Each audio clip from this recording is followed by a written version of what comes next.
আসসালামু আলাইকুম। অনেকদিন পরে আবার লাইভে আসলাম। আমার আজকের কথার মূল বিষয়টা হচ্ছে সেনাবাহিনী। অফকোর্স আমাকে আবার একটা গ্রুপ এন্টি সেনাবাহিনী বলে একটা অপপ্রচার করার চেষ্টা করতেছেন। আমার কিছু ফ্রেন্ড আমাকে ক্লোজলি বলতেছে যে দোস্ত তুই এখন আর্মি বাদ দিয়ে একটু সিভিল প্রশাসন, পুলিশ, অমুক তমুক এদের নিয়ে একটু বলার জন্য। আমার কথা হচ্ছে আমি যে জিনিসটা ভালো জানি, বুঝি এবং আমার এইম একটাই, সেটা হচ্ছে সেনাবাহিনীকে কলঙ্ক মুক্ত করা। সেনাবাহিনী কলঙ্ক মুক্ত করা, সেই আগের সিচুয়েশনে ফেরত যাওয়া। বাংলাদেশ আর্মিতে যে সুনামের সাথে যে কাজ করত জাতীয় এবং আন্তর্জাতিক পর্যায়ে, সেই জায়গায় নিয়ে যাওয়া। এবং যাদের হাতে জনগণের রক্তের দাগ আছে, ঘুমের হিস্ট্রি আছে, দুর্নীতি আছে, তাদেরকে আমরা এই সেনাবাহিনীতে চাই না। এই সেনাবাহিনীতে যদি তারা থাকে তাহলে এই সেনাবাহিনী সেই আগের পুরনো ঐতিহ্য ফিরে আসবে না। আওয়ামী লীগ যেভাবে সেনাবাহিনীটাকে পচিয়ে ফেলেছে, একদম পচিয়ে ফেলেছে, কিভাবে পচিয়ে ফেলেছে, প্রশাসনের সিস্টেমটাকে এমন ভাবে করেছে যাদের নৈতিক স্খলন আছে, বেশিরভাগ আমি বলবো না, যারা গুড অফিসার স্টিল, এবং ওই গুড অফিসার ব্যাড অফিসার সবাই আওয়ামী লীগের সাথে একাকার হয়ে গেছে। এই কারণেই আমি সেনাবাহিনী নিয়ে কথা বলি। এটাকে যদি কেউ এন্টি সেনাবাহিনী বলে আমার কিছু করার নেই। একটা জিনিস শুধু বলি যে পরশুদিন যে একসাথে এতগুলো অফিসারের টোটাল 23 জন মিলিটারি অফিসার, এর মধ্যে 17 জন হচ্ছে সার্ভিং মিলিটারি অফিসার, এটা নিয়ে যে একটা অ্যাটম বোমা টাইপ ফাটলো, এই ফাটার কোনোই দরকার ছিল না। আপনারা যখন মনে আছে ফেব্রুয়ারিতে যখন জেনারেল ওয়াকার বলেছিল যে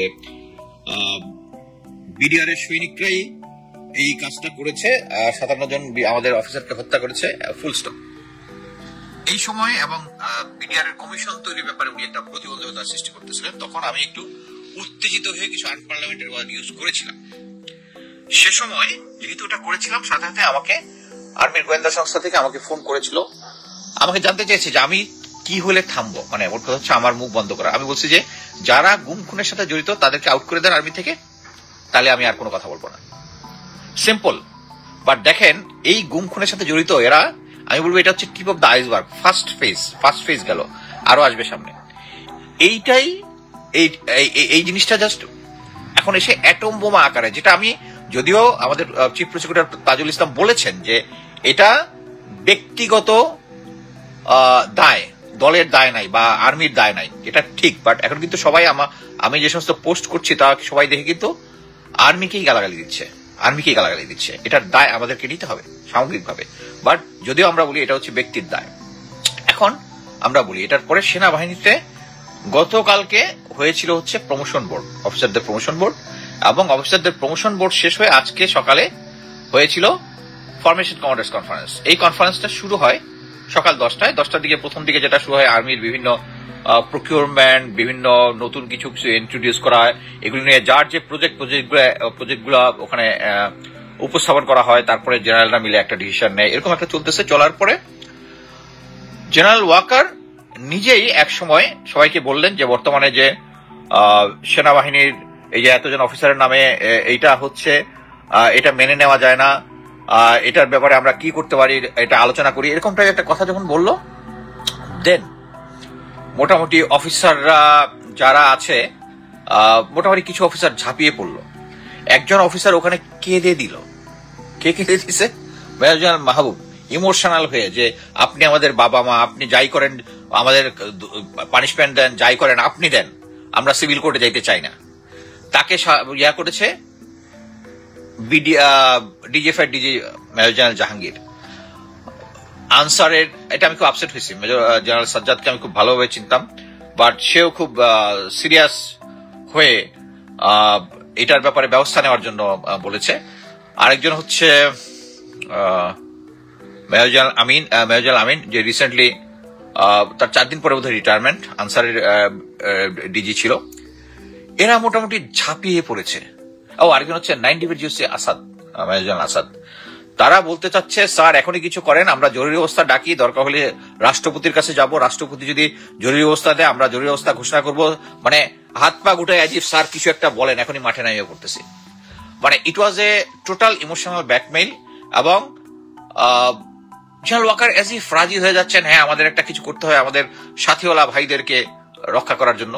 এই নিয়ে মোটামুটি 1টা পর্যন্ত আলোচনা হয়েছে, এবং যে সমস্ত অফিসাররা রিয়েলিটি বুঝতে পেরেছে তাদেরকে এখানে অ্যাকচুয়ালি জেনারেল ওয়াকার কথাই বলতে দেয়নি, অনেকে কথাই বলতে দেয়নি। আচ্ছা, এরপরে একটা ব্রেক হয়েছে, একটার সময় একটা ব্রেক হয়েছে, 3টার সময় আবার শুরু হয়েছে। এর মধ্যে জেনারেল ওয়াকার আমি জানি না, আমি চোখ বন্ধ করে বলবো যে উনি ওনার আওয়ামী লীগ এবং ভারতীয় হ্যান্ডেলারদের সাথে কথা বলেছেন কি করতে পারবেন। রিয়েলিটি ভার্সেস ইমোশন, এখানে জেনারেল যারা আছে তারা একটা ইমোশনালি তাকে ব্ল্যাকমেইল করার চেষ্টা করছে, এবং সে ইমোশনাল হয়েছে। হওয়ার পরে এখনই রাষ্ট্রপতির কাছে যাবে, একটা জরুরি অবস্থা ঘোষণা করবে, আর্মি পাওয়ার নিয়ে নিবে, তারপরে উনি রিয়েলিটিতে আসছে। রিয়েলিটি আসার পরে বলছে না, আমরা সেনাবাহিনী একটি দেশের একটি সার্বভৌমত্ব রক্ষার বাহিনী, এটা ইচ্ছা করলে আমাদেরকে আইন ফলো করতে হবে। আমরা এখন দেশের আইন অনুযায়ী যাদের এগেনস্টে চার্জশিট হয়েছে তাদেরকে কি করবে, তাদেরকে ওই আগের মতো ওই general lieutenant general Akbar, lieutenant general Saiful, lieutenant general Tabrez Shams, major general Hamid, এদেরকে যেমন বলছিল যে ক্যান্টনমেন্টে থাকবে এবং ক্যান্টনমেন্টের থেকে ওখান থেকে হাজিরা দিবে, এবং তার পরবর্তীতে তাদেরকে পালিয়ে যেতে সাহায্য করেছে। এই সেম জিনিসটা করার জন্য তারা প্ল্যান করতেছে যে করবে, এবং তখন স্ট্রংলি যারা নির্দোষ তাদেরকে আমরা রক্ষা করবো। আরে ভাই, নির্দোষদের এগেনস্টে কি কোনো চার্জশিট দিয়েছে? আইসিটি ক্রাইম ট্রাইব্যুনাল কি দিয়েছে? তা তো দেয়নি।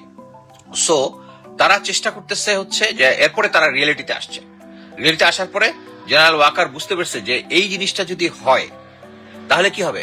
এখন যদি সাপোজ যে জেনারেল ওয়াকার এখন বললো জরুরি অবস্থা নিয়ে, তখন কি হবে?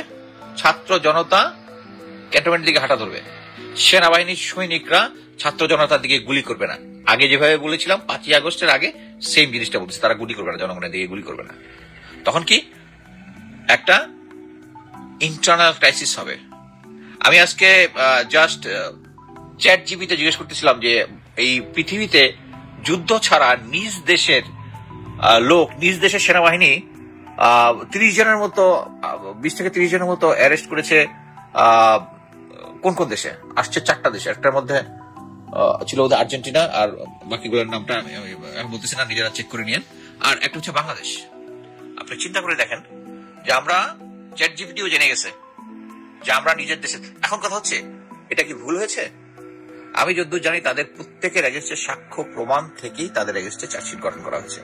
যদি জেনারেল ওয়াকার, ওই যে তখন বলছিলাম যে এই যারা গুম খুন করেছে তাদের রক্তের দাগ, তাদের দায় কেন সেনাবাহিনী নিবে?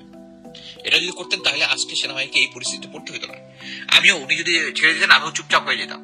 আমাকেও এখন কিছু লোক মানে কি, জেনারেল ওয়াকারের সাপোর্টের লোকরা আমাকে বোঝানোর চেষ্টা করছে আমি anti army. I am not anti army. Anyway, এটা আমার কিছু বলারও কোনো কিছু নাই। আমি যে জিনিসটা ভালো বুঝি ওই জিনিসটা জনগণকে জানানোর চেষ্টা সবসময় করবো। তো মেইন জিনিস হচ্ছে জেনারেল ওয়াকার শেষ পর্যন্ত হুশে এসেছেন। 3টার পরে যখন ব্রেকের পরে যখন আসছে তখন হয়েছে না উনি আচ্ছা কোশ্চেন এখন পাওয়ার নিবেন না, এটা শিওর জেনারেল ওয়াকার। ওই আমি তো বললাম যে 3টার দিকে উনি মাথা ঠান্ডা করে এসে বলে দিয়েছেন কার সাথে কথা বলে এসছেন, এসে যে এখন সরকারকে উনি পূর্ণ সহযোগিতা করবেন, যেটা অনেক আগেই করলে আর্মিকে এত হইতে হইতো না, এত হেনস্থা হইতে হইতো না। আমি যে সমস্ত এই কারণে যে এতজন অফিসারের নামে যখন গুমখুন এরকম চার্জশিট দিয়েছে, এই জন্য পাবলিক যে সমস্ত কমেন্ট করে এক্সট্রিম ইয়াগুলো আমাকে ডিলিট করে দিচ্ছি, বাট আমাকে ব্যথিত করে।